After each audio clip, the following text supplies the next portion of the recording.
ranks third in global startup ecosystems. We're the youngest startup nation in the world with 72% of the founders less than 35 years of age. And hold on, as the panel has just corroborated, there's been a growth of at least 125% when we look at total funding this year in 2015 as opposed to what we saw in 2014. But let's just try and break down these headlines and what do they actually mean for all of us here in this space, which is said to be the most exciting entrepreneurial space in the world. And India is a space we're told that the world is watching our startups and what our youngsters are doing so very closely. Let me introduce my panel right away. Sanjeev Agarwal, Senior Managing Director at Helion Ventures, is with us. Rajat Tandon, VP NASSCOM 10,000 Startups, also joining us. Abhiraj Behel, co-founder Urban Clap, which is a marketplace for service providers. Also joining us from Bangalore, Arjun Zakaria, CEO and co-founder Whoopla, which is a fashion discovery platform. Thanks all so much for being with us here today. First and foremost, I'll take this straight to Abhiraj and Arjun, this growth of 125% in funding that we're now seeing this year. There was a time initially when they said that funding is one of the toughest things to do. Now they're saying, you know, it's not that much of a headache at all. You need other systems in place. You need everything else in place. Has that been your experience? So no, not quite. I think it continues to be difficult to raise capital. The example that I use with all my team members is, you know, go and ask your dad to lend you 10 lakhs and see how difficult that is. Multiply that, you know, a few hundred times. It's not easy for somebody who's not even related to you. I think there has been exuberance. People have taken a large interest in the Indian ecosystem. I actually believe that, you know, we are seeing the start of a fairly, you know, the next decade will be about India Internet. You know, lots of interesting billion-dollar companies will emerge. That will also mean that a lot of companies won't succeed. Arjun, has that been your experience as well? What would you say? Is funding still problem number one? Sure, funding is a problem even today, but if I would look at the way funding is divided, right, you earlier have a seed funding and then you have the series fundings that happens. Earlier, even the seed stage funding was very difficult because there were not many people who believed in the idea of startups and they hadn't seen any results. But today, we have so many entrepreneurs who have already who are already heading unicorn companies. So those guys, and there's a whole ecosystem of seed investors that have grown in the past 2-3 years, which makes it relatively easier for ideas to, you know, go beyond the paper to action. And that is what has changed. Since the time when we started, even that was very difficult. Even to get a check of 10 lakh rupees was very difficult from an investor. But today you have a lot of these, even platforms like Let's Venture or other these single investors out there who actually are willing to write checks and, you know, take your idea to the next step. So that's a big change. Which is why the space is also buzzing that, you know, the way it is, because they're coming fresh out of college or with their tech degrees or otherwise eager to try something new with these great ideas. Mr. Agarwal, and then I'll get Rajat Tandon in. It's fair to, of course, say the point that Abhiraj made, that there are so many more people vying for the funding. But Arjun's point also being that there are more people now interested in putting their money out there, in betting on you. Is that a fair assessment? You know, I think the quantum of capital pursuing startups certainly has been doubling for last 3-4 years. So that's no news. And I think there is more depth in the financial market. As Arjun said, starting from seed to Series A to Series B to late stage capital. I think we will see a big inflection in the startup ecosystem when companies can begin to go public. Because right now, India has by and large seen infusion of capital, but very little has been returned. And That's for right. more capital to come into the ecosystem, you need to start posting runs on the board. Right. Given our young population, given our numbers, hopefully that's where we are headed. Mr. Nana, you know, there are all those who constantly sort of look at funding or look at other issues in the space and say, you know, take the more circumspect or perhaps even glass half empty view. I mean, they'll say things like, is this like the dot-com bubble? Look what's happening here. Look what's happening there. What would you say to them? I think it's too early to mention anything of that stature. Year 2013, we had about 700 startups who were coming annually. Right. Year 2015, we have about 1,200.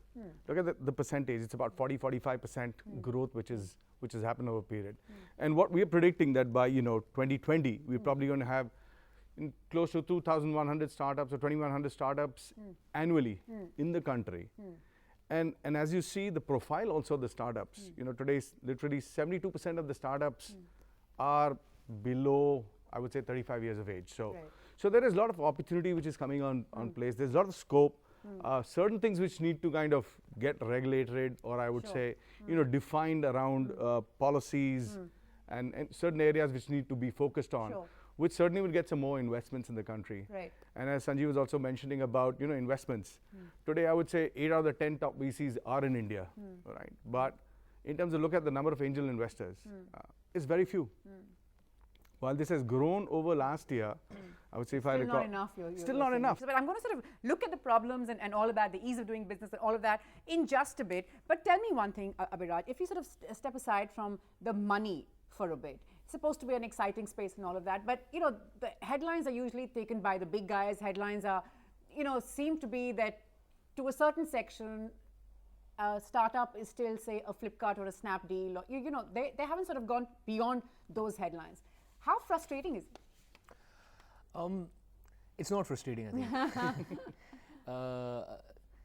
I think every early stage company, you know, like ours, like Woopler and others, you know, one of the biggest challenges for us is to be very, very focused on building the business.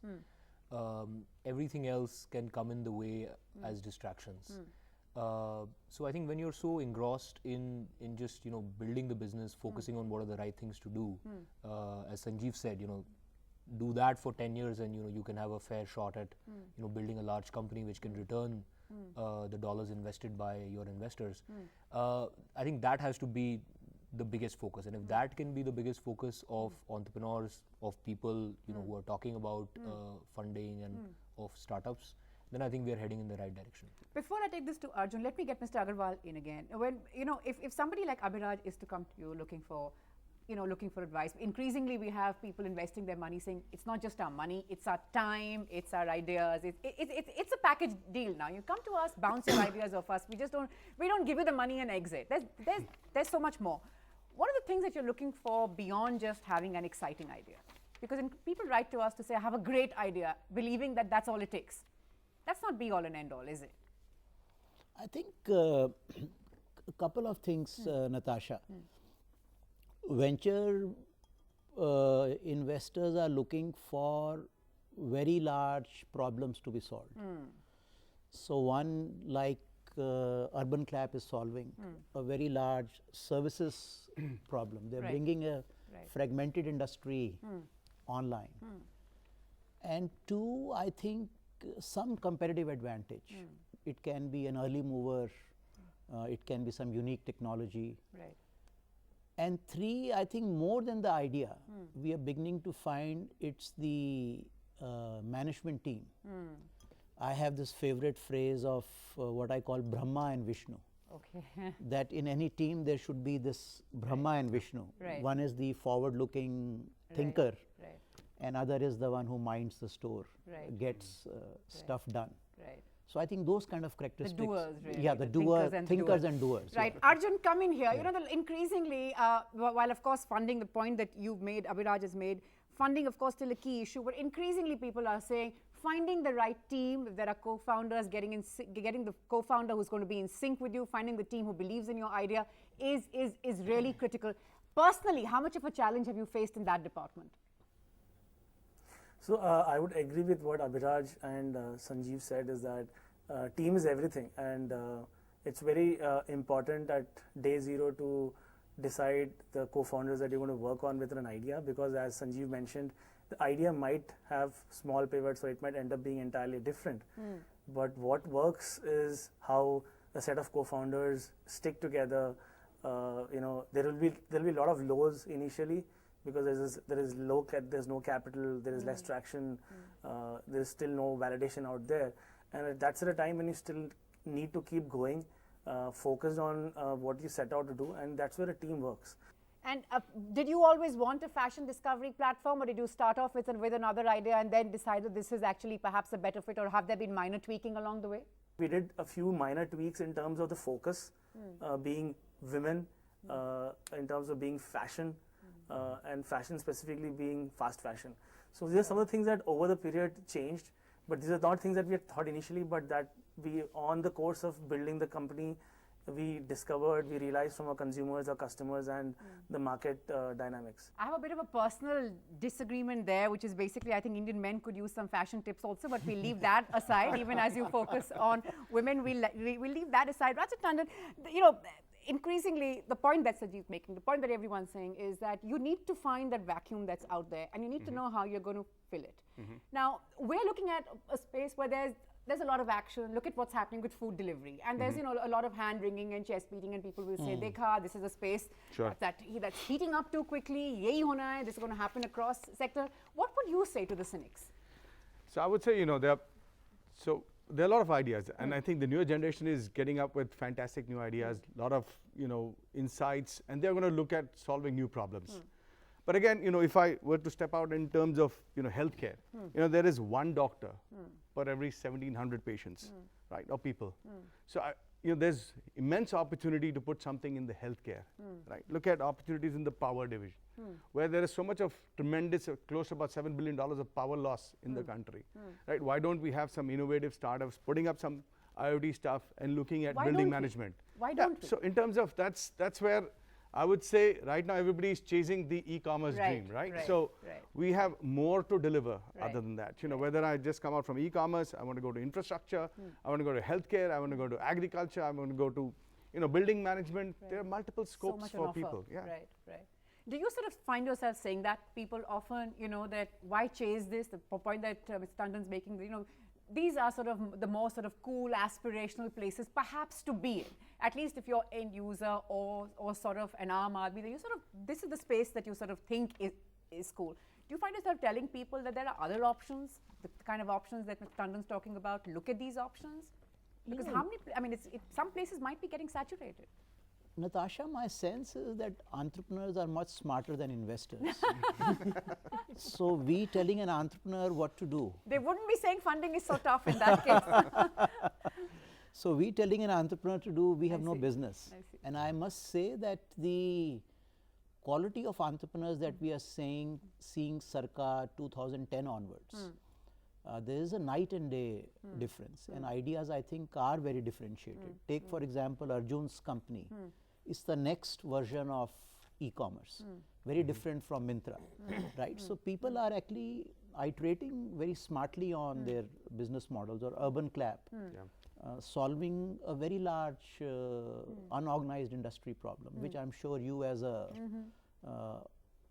a person who runs a home experience every day. It's very hard to get a consistent plumber who shows up on time and does a good job of delivery. How does it sort of strike you? Is there sort of a personal incident or an anecdote that you can share with us? It was all very unorganized, lack of trust. You don't know if the guy who's, you know, the price that he's quoting, if that's the right price. So somebody had to solve it. It was daunting, and it still is extremely daunting for us. You know, we've hardly done anything. But I think what was clear to us was that, hey, somebody is going to build the Amazon for services. You know, this is not going to be the way it is 10 years out. 10 years out, service professionals, internet will play a significant role in the business that it is driving to them. And we said, you know, why don't we just go out there and build it? That's really wonderful, because I think what sets you apart is that someone like me, for instance, and I'm sure I speak for many of our viewers out there, has sort of felt this, wanted to do something about it, and sort of, you know, grumbled about kuch nahi milta hai, nothing happens, what's going on. And it sort of never struck most of us that you can do something like this. So the idea, of course, being very, very important. Arjun, come in here. You know, the fact is that you need to, again, we come back to the idea, look to find that vacuum and then fill it. How does one sort of make the balance, or does the choice, I mean, is that even fair to ask? It's generally not a choice that I say, okay, I want to go and do a startup, say, in fashion space, and then I go about finding ideas. I believe that's a wrong approach to take. It's about you keep looking out, you see ideas that, you see things that need to be fixed. So for example, in our case, we felt that there was no way for a person to actually shop fashion based on the kind of person that I am, or the kind of trends that were outside there, or the kind of social links that I had out there. There was no way for me to decide my wardrobe rather than just a discounted model out there. Right. That is what we want to change. Right. So I am from a security background. I used to work at McAfee before this. So for me, a more a gradual approach would have been to do a startup in the security tech space. Right. But I ended up making Woopla because I felt there was a huge gap out there. There was no one solving it at that time. Right. So why don't we just go and fix it?